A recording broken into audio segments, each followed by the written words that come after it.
Pada Rabu 4 Januari 2023, sebuah video yang menunjukkan sistem pertahanan udara Kiev halau serangan bertubi-tubi roket militer Rusia viral di media sosial Telegram. Rentetan serangan yang dilayangkan pasukan Rusia pada malam hari tersebut berhasil ditangkis oleh pasukan Ukraina. Dalam rekaman jelas memperlihatkan deretan meriam otomatis yang diluncurkan sistem pertahanan udara Kiev. Bak kembang api tampak lebih dari 10 kali serangan meriam itu dilepaskan ke udara untuk menghantam roket militer Rusia. Pada akhir rekaman, seluruh area kota yang awalnya terang seketika berubah menjadi gelap total. Bersama dengan hal itu, ledakan dahsyat kemudian terjadi.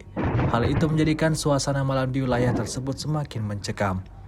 Hingga video ini beredar, belum diketahui pasti ada berapa jumlah korban jiwa dan kerugian yang diperoleh oleh masing-masing kubu dalam insiden ini.